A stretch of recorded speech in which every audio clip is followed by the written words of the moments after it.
दिन भर की भागदौड़ और मानसिक थकान के बाद जब कोई व्यक्ति घर लौटता है तो सबसे आम दृश्य क्या होता है?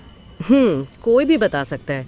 वो सीधे सोफे पे जाकर गिरता है। बिल्कुल, वो सोफे पर गिरता है और अगले कई घंटों तक बस एक स्क्रीन को घूरता रहता है। देखने में ऐसा लगता है कि वो आराम कर रहा है ना? हाँ। शरीर एकदम स्थिर है, कोई हलचल नहीं हो रही है। हाँ, बाहर से तो एकदम शांति लगती है। लेकिन असल में ये एक बहुत बड़ा धोखा है।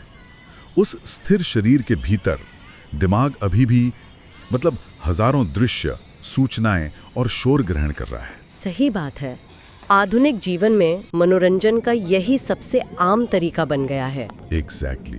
इलेक्ट्रॉनिक संचार और कंप्यूटर के इस युग में हम सब एक ही जगह बैठकर स्क्रीन के माध्यम से दुनिया भर की जानकारी निगल रहे हैं। शरीर गतिहीन है लेकिन दिमाग लगातार थक रहा है। और यही डिजिटल युग की सबसे बड़ी विडंबना है। हाँ, तो आज की इसी गहन चर्चा का जो मुख्य मिशन है वो इसी झूठे आराम की सच्चाई को समझना है और इससे बाहर निकलने का एक व्यावहारिक रास्ता खोजना है। बिल्कुल। और इस रास्ते को समझने के लिए हमारे पास एक बहुत ही बेहतरीन स्रोत है। हाँ, यूनिवर्स ब्लॉग पर 2 मई 2026 को राजेंद्र शर्मा द्वारा प्रकाशित एक लेख है, खेल के बहुआयामी प्रभाव। बहुत ही विचारोत्तेजक लेख है ये, है ना? इस चर्चा का उद्देश्य केवल शारीरिक फिटनेस पर बात करना नहीं है, बल्कि ये समझना है कि कैसे खेल जो हम बचपन में खेलते थे वो मानव मनोविज्ञान, व्यक्तित्व और जीवन दर्शन को पूरी तरह से रीवायर कर सकता है। क्योंकि ये जो सोफे पे पड़े रहकर आराम करने का दृश्य है ना, ये एक बहुत ही आधुनिक और खतरनाक विरोधाभास है। वो कैसे? देखिए, हमने थकान मिटाने की परिभाषा को शारीरिक गतिहीनता के साथ जोड़ दिया है। इंसान ने शरीर और मन के बीच के उस स्वाभाविक संबंध को लगभग तोड़ ही दिया है। शरीर तो चले फिरने के लिए बना है ना? एग्जैक्टली। सदियों से मानव शरीर गति करने के लिए, भागने के लिए विकसित हुआ है। जब हम उस शरीर को एक जगह स्थिर कर देते हैं तो मन कभी भी उस गहरी शांति या उल्लास तक नहीं पहुंच पाता। ठीक है, आइए इसे समझते हैं, क्योंकि लेख की शुरुआत ही एक बहुत गहरे स्पष्टीकरण के साथ होती है, व्यायाम और खेल के बीच का अंतर। हाँ, ये बहुत जरूरी डिस्टिंक्शन है। स्रोत कहता है कि व्यायाम या सुबह शाम के भ्रमण से तन को पुष्ट किया जा सकता है, लेकिन खेल ही वो माध्यम है जो शरीर के साथ साथ मन को भी, जैसे लेखक उल्लास कहते हैं, वो देता है। बिल्कुल, उल्लास या जॉय। सोचिए, एक व्यक्ति जिम में ट्रेडमिल पर दौड़ रहा है, सामने बस एक दीवार है या टीवी चल रहा है। एकदम यांत्रिक प्रक्रिया। हाँ, वो बस मशीन पर समय और कैलोरी गिन रहा है। लेकिन दूसरी तरफ कुछ लोग दोस्तों के साथ मैदान में बैडमिंटन खेल रहे हैं, वहाँ कोई कैलोरी नहीं गिन रहा। हाँ, पसीने से तरबतर होने के बावजूद वहाँ एक अलग ही स्तर की हंसी होती है। तो मैं ये सोच रहा था, क्या ये खेल में मौजूद अप्रत्याशिता, जो अनप्रेडिक्टेबिलिटी है, क्या ये उसी की वजह से है जो व्यायाम में नहीं मिलती? यहाँ जो बात सबसे दिलचस्प है ना, वो मनोविज्ञान के नजरिए से बहुत सटीक बैठती है। अच्छा? हाँ, जब कोई यांत्रिक व्यायाम करता है, जैसे ट्रेडमिल पर दौड़ना, तो मस्तिष्क को बहुत अधिक ध्यान लगाने की जरूरत नहीं होती। वो तो बस एक रटा रटाया पैटर्न है। बिल्कुल, मांसपेशियां अपना काम कर रही होती हैं और ऐसे में मस्तिष्क का वो हिस्सा सक्रिय हो जाता है जो चिंताओं में उलझा रहता है। शरीर दौड़ रहा है और दिमाग ऑफिस की मीटिंग में है। एकदम सही। लेकिन इसके विपरीत जब कोई बैडमिंटन खेलता है तो शटलकॉक अगली बार कहाँ से आएगी, कितनी तेजी से आएगी, इसका कोई अंदाजा नहीं होता। मन को भटकने का अवसर ही नहीं मिलता। बिल्कुल भी नहीं। खेल हमारे मस्तिष्क को पूरी तरह से वर्तमान क्षण में खींच लाता है। मनोविज्ञान में इसे फ्लो स्टेट कहा जाता है। अरे वाह, फ्लो स्टेट। हाँ, बिना 100% मानसिक उपस्थिति के आप कोई खेल खेल ही नहीं सकते। जब दिमाग उड़ती हुई गेंद की गति और हवा की दिशा का आकलन कर रहा होता है तो तनाव के लिए ऊर्जा ही नहीं बचती। क्या बात है! ये सिर्फ कैलोरी बर्न करना नहीं है, बल्कि अतीत और भविष्य की चिंताओं से मुक्त होना है। एग्जैक्टली। ये यांत्रिक गतिविधि नहीं है, ये एक पूर्ण मानसिक जुड़ाव है। लेकिन ये उल्लास सिर्फ कुछ घंटों का मजा तो नहीं है। स्रोत सामग्री कहती है कि इसी उल्लास के कारण खेल एक शौक बन जाता है। और जब कोई चीज शौक बन जाती है तो वो थकान के अनुभव को खत्म कर देती है। लेखक का दावा है कि बच्चा हो या बूढ़ा, शौक के काम में थकान नहीं होती। बिल्कुल सही बात है।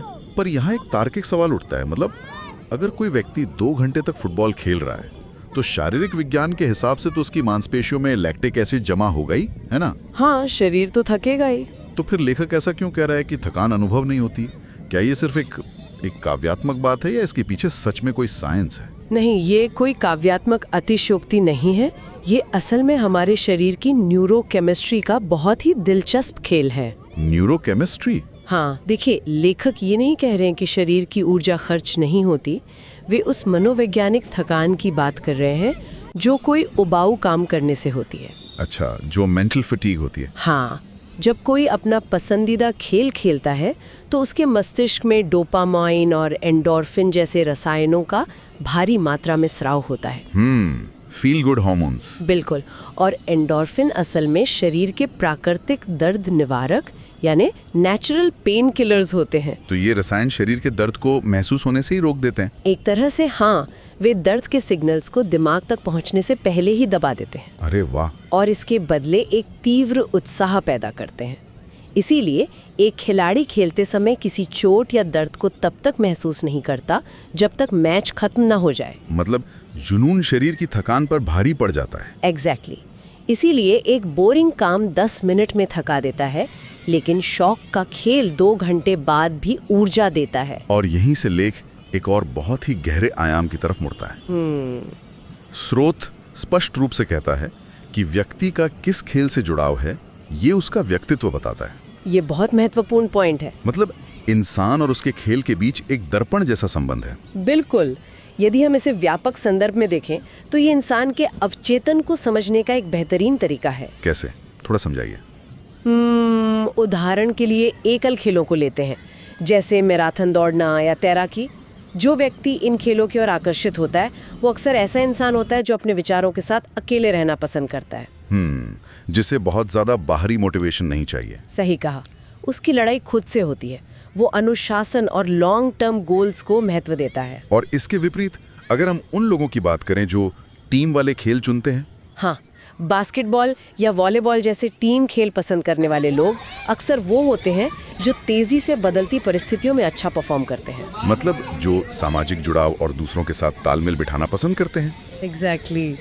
लेख जो स्थापित करना चाह रहा है वो ये है कि खेल सिर्फ टाइम पास नहीं है, यह इंसान के मूल चरित्र की बाहरी अभिव्यक्ति है। और मजे की बात यह है कि यह एक 2 वे स्ट्रीट है। केवल व्यक्तित्व ही खेल का चुनाव नहीं करता, बल्कि वो खेल भी धीरे धीरे इंसान को और परिपक्व बनाता है। मतलब मैदान पर लिए गए त्वरित निर्णय अंततः हमारे वास्तविक जीवन का हिस्सा बन जाते हैं। बिल्कुल। यहाँ बात सच में बहुत दिलचस्प हो जाती है, क्योंकि जब व्यक्तित्व इतना मजबूत हो जाता है तो वो एक ढाल का काम करता है। सही कहा। लेख का अगला हिस्सा आधुनिक जीवन की बीमारियों जैसे अवसाद और व्यसन, मतलब डिप्रेशन और एडिक्शन पर बात करता है। बहुत ही संवेदनशील विषय है। स्रोत कहता है एक खिलाड़ी जीवन की चुनौतियों को सहज स्वीकार कर लेता है। अपवादित परिस्थितियों को छोड़कर खिलाड़ी अवसाद से ग्रस्त नहीं होता और व्यसन विहीन होता है। मुझे इसमें जो अपवादित परिस्थितियों को छोड़कर वाला हिस्सा है ना, वो बहुत यथार्थवादी लगा। हाँ, क्योंकि ये कोई जादू नहीं है। एग्जैक्टली। खेल कोई जादुई छड़ी तो है नहीं कि भयंकर आघात को रातों रात खत्म कर दे, लेकिन फिर भी एक सामान्य स्थिति में एक खिलाड़ी डिप्रेशन या नशे से इतनी मजबूती से कैसे बचा रहता है। इस बचाव तंत्र की जड़ में लचीलापन है, जिसे हम अंग्रेजी में रेजिलियंस कहते हैं। रेजिलियंस। एक खिलाड़ी के जीवन को देखिए, वह रोज अभ्यास करता है और रोज कई बार फेल होता है। वो छोटे मैचों में हारता है, बड़े मैचों में हारता है। हाँ, हारना तो खेल का हिस्सा है। और एक आम इंसान के लिए असफलता बहुत कुचल देने वाला अनुभव हो सकता है, लेकिन खिलाड़ी के लिए ये रूटीन है। इसका मतलब है कि वो हार को अपने आत्मसम्मान या ईगो से नहीं जोड़ता। बिल्कुल। साधारण जीवन में अवसाद तब हावी होता है जब लोग एक असफलता को दुनिया का अंत मान लेते हैं। हाँ, ये तो बहुत आम बात है। लेकिन खिलाड़ी का दिमाग ऐसे ट्रेंड होता है कि वो हर हार को एक डेटा पॉइंट की तरह देखता है। मतलब अपनी गलती देखी, सुधारी और आगे बढ़े। एग्जैक्टली। उसे पता होता है कि कल फिर से मैच होगा। चुनौतियों को इसी सहजता से स्वीकार करने की कला उसे गहरे अवसाद से बचाती है। और ये जो नशे या व्यसन से मुक्ति की बात है, क्या ये सिर्फ अनुशासन है? अनुशासन तो है ही, पर इसका एक बायोलॉजिकल कारण भी है। अच्छा। व्यसन अक्सर जीवन के खालीपन या दर्द से भागने का एक कृत्रिम तरीका होता है ना? इंसान ड्रग्स या शराब के जरिए दिमाग में डोपामीन रिलीज करने की कोशिश करता है ताकि वो हाई महसूस कर सकें। हाँ, लेकिन एक खिलाड़ी को उस नकली हाई की जरूरत ही नहीं होती। खेल का मैदान और जीत का रोमांच उसे प्राकृतिक रूप से वो रसायन दे देते हैं। जब असली आनंद मिल रहा हो तो कोई कृत्रिम नशे की तरफ क्यों जाएगा? बहुत ही शक्तिशाली विचार है ये। बिल्कुल। लेकिन यहाँ एक बहुत बड़ी व्यवहारिक बाधा है। वो क्या? ये सारी बातें उनके लिए हैं जो शारीरिक रूप से मैदान में उतर सकते हैं, लेकिन समाज का एक बड़ा वर्ग है जो उम्र, बीमारी या दुर्घटना के कारण नहीं खेल सकता। हाँ, सही बात। सिख लाभों से वंचित रह जाएंगे। लेख यहाँ जो समाधान देता है वो मुझे सच में अप्रत्याशित लगा। हाँ, वो हिस्सा दार्शनिक रूप से भी सुंदर है और चिकित्सा विज्ञान के दृष्टिकोण से भी। लेखक का स्पष्ट दावा है कि जो लोग शारीरिक व्याधियों के कारण नहीं खेल पाते, उन्हें दिन में कम से कम एक बार खेल के मैदान में जाना चाहिए और उन्हें लोगों को खेलते हुए देखना चाहिए। वो कहते हैं कि एक बीमार व्यक्ति भी बच्चों को खेलते देखकर स्वस्थ हो सकता है। सुनने में थोड़ा रहस्यमय लगता है ना? हाँ, मैं तो इसे पैसिव स्मोकिंग के विपरीत पैसिव हीलिंग का नाम दूंगा। पैसिव हीलिंग बहुत बढ़िया टर्म है। तो क्या विज्ञान सच में इस बात का समर्थन करता है कि सिर्फ किसी को खेलते हुए देखने भर से शरीर हील हो सकता है? बिल्कुल करता है। ये न्यूरोलॉजी का बहुत ही प्रासंगिक क्षेत्र है। कैसे काम करता है ये? हमारे मस्तिष्क में कुछ विशेष कोशिकाएं होती हैं जिन्हें मिरर न्यूरॉन्स कहा जाता है। Mirror neurons. हाँ, इनका काम ये है कि जब कोई व्यक्ति किसी दूसरे को कोई गतिविधि करते देखता है तो देखने वाले के दिमाग में भी वही न्यूरॉन्स सक्रिय हो जाते हैं। तो इसका मतलब जब कोई बीमार व्यक्ति बेंच पर बैठकर किसी बच्चे को दौड़ते या गोल करते देखता है तो उसका दिमाग वास्तव में उस दौड़ने के अनुभव को जी रहा होता है। सटीक रूप से उसका दिमाग उस उल्लास और ऊर्जा को सिम्युलेट कर रहा होता है। अरे वाह, ये तो बहुत अमेजिंग है। और इसके पीछे एक और गहरा कारण है। बीमारी इंसान को बहुत अकेला बना देती है। हाँ, वो बस अपनी दवाइयों और दर्द के बारे में सोचता रहता है। ये आइसोलेशन अपने आप में एक बीमारी है, लेकिन जब वो व्यक्ति मैदान में जाता है तो वो जीवन की मुख्य धारा से फिर जुड़ जाता है। और खेल का मैदान उस अलगाव को तोड़ देता है। बिल्कुल, वहाँ बच्चों की हंसी है, ऊर्जा है। उस जीवन शक्ति को देखना बीमार व्यक्ति के भीतर एक हीलिंग माइंडसेट तैयार करता है। मतलब जीने की इच्छा वापस लौटती है। हाँ, और जब जीने की इच्छा मजबूत होती है तो शरीर की इम्यूनिटी भी बेहतर काम करने लगती है। तो लेखक का दावा बिल्कुल तर्कसंगत है कि खेल का मैदान एक संजीवनी का काम कर सकता है। एकदम सही। ये वाकई अद्भुत है। सिर्फ एक बेंच पर बैठकर जीवन को खेलते हुए देखना किसी को भीतर से बदल सकता है। और ये बात हमें इस चर्चा के चरम बिंदु तक ले आती है, जो कि इसका दार्शनिक पहलू है। हाँ, हमने शुरुआत की शारीरिक फिटनेस से, फिर हम न्यूरोकेमिस्ट्री पर आए, फिर मानसिक स्वास्थ्य है, और अब लेख सीधे दार्शनिक गहराई में उतर जाता है। यह तुलना पूरे लेख का वैचारिक शिखर है। लेखक कहते हैं कि खेल से जुड़े व्यक्ति की मानसिकता एक योद्धा के समान हो जाती है। वो बार बार हारता है पर हार नहीं मानता। और फिर वो पंक्ति आती है, खेल गीता के कर्मयोग का व्यावहारिक प्रयोग के समान है। बहुत ही गहरी बात है ये, है ना? बिना फल की चिंता किए कर्म करना। लेकिन ये सुनने में जितना महान लगता है, आम इंसान के लिए तो उतना ही मुश्किल है। हाँ, प्रैक्टिकली से अपनाना आसान नहीं है। तो एक साधारण खेल के मैदान और इतने बड़े दार्शनिक सिद्धांत के बीच ये पुल कैसे बनता है? क्या खेल सच में इंसान को कर्मयोगी बना सकता है? इस पुल को समझने के लिए हम मैदान को एक रंगमंच की तरह देख सकते हैं। अच्छा, कैसे? एक अभिनेता के नजरिए से सोचिए। जब वो मंच पर होता है तो अपना किरदार पूरी शिद्दत से जीता है। उसे रोना है तो वो असली आंसू बहाता है। हाँ, पूरी तरह से इन्वॉल्व होता है। लेकिन जैसे ही नाटक खत्म होता है, पर्दा गिरता है, वो उस दुख को अपने साथ घर नहीं ले जाता। वो जानता है कि वो सिर्फ एक नाटक था। क्या बात है, बहुत ही प्रभावशाली तुलना है ये। और गीता का कर्मयोग ठीक है ही सिखाता है, तुम्हारा अधिकार केवल कर्म करने पर है, फल पर नहीं। तो इसे खिलाड़ी पर कैसे लागू करेंगे? जब सीटी बजती है और मैच शुरू होता है तो खिलाड़ी जीतने के लिए अपनी पूरी जान लगा देता है। हाँ, तब तो जीत ही लक्ष्य होता है, वो उसका कर्म है। लेकिन जैसे ही अंतिम सीटी बजती है और रिजल्ट आता है, चाहे हार हो या जीत, एक सच्चा खिलाड़ी उसे वहीं छोड़ देता है। मतलब वो खेलते समय पूरी तरह समर्पित होता है, लेकिन खेल खत्म होते ही विरक्त हो जाता है। एग्जैक्टली। हार का दुख या जीत का अहंकार उसके अस्तित्व पर हावी नहीं होता। वो विपक्षी टीम से हाथ मिलाता है और वापस अपने जीवन में लौट आता है। इसीलिए खेल को कर्मयोग का व्यावहारिक रूप कहा गया है। बिल्कुल। एक योद्धा भी युद्ध में अपना सर्वश्रेष्ठ देता है, लेकिन परिणाम ब्रह्मांड पर छोड़ देता है। बार बार गिरना, उठना, लेकिन भीतर से कभी परास न होना, ये सिर्फ एक खेल नहीं है, ये जीने की एक दार्शनिक साधना है। और जो व्यक्ति मैदान पर बिना कड़वाहट के हारना सीख गया, वो जीवन के किसी भी क्षेत्र में, चाहे व्यापार हो या रिश्ते, कभी पूरी तरह टूट नहीं सकता। इसीलिए लेखक अंत में कहते हैं कि जीवन में जहां भी संभव हो, किसी ना किसी खेल से जरूर जुड़ें। बहुत ही महत्वपूर्ण सलाह है। वाकई। तो अगर आज की इस पूरी गहन चर्चा का एक सारांश निकालें, तो ये स्पष्ट होता है कि हम अक्सर जिसे आराम समझते हैं, जैसे स्क्रीन के सामने बैठे रहना, वो असल में थकान का कारण है। बिल्कुल।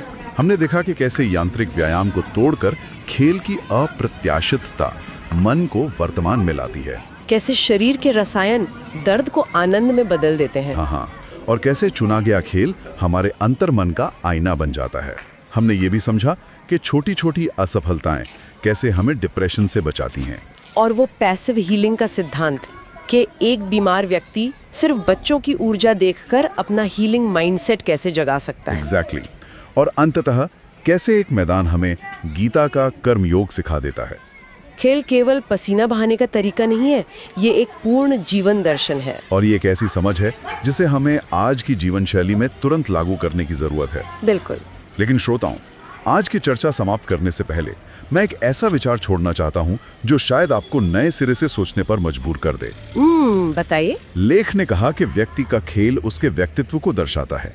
एक शांत व्यक्ति एकल खेल चुनता है और सामाजिक व्यक्ति टीम वाले खेल। हाँ, ये हमने डिस्कस किया। लेकिन क्या इसका उल्टा भी सच हो सकता है? उल्टा मतलब? मान लीजिए कोई व्यक्ति मूल रूप से बहुत ही अधीर, गुस्सैल और हमेशा जल्दबाजी में रहने वाला है। ठीक है। अगर वो जानबूझकर एक ऐसा खेल चुन ले जो उसके स्वभाव के बिल्कुल विपरीत हो, जैसे गोल्फ, जहां असीम धैर्य और शांति चाहिए। अच्छा। अगर वो सालों तक खुद को उस विपरीत खेल में झोंक दे, तो क्या वो खेल उस इंसान के बुनियादी चरित्र और जीवन दर्शन को पूरी तरह से रीवायर कर सकता है? ये तो बहुत ही गहरा सवाल है ना? क्या कोई अपने चुने हुए खेल के जरिए अपनी मूल पहचान बदल सकता है? अगली बार जब आप मैदान में कदम रखें या किसी को खेलते देखें, तो ये जरूर सोचिएगा कि इंसान खेल खेल रहा है या खेल इंसान को भीतर ही भीतर खेल रहा है। क्या बात है। आज की हमारी ये गहन चर्चा यहीं समाप्त होती है। ज्ञान और विचारों की ये यात्रा आगे भी जारी रहेगी।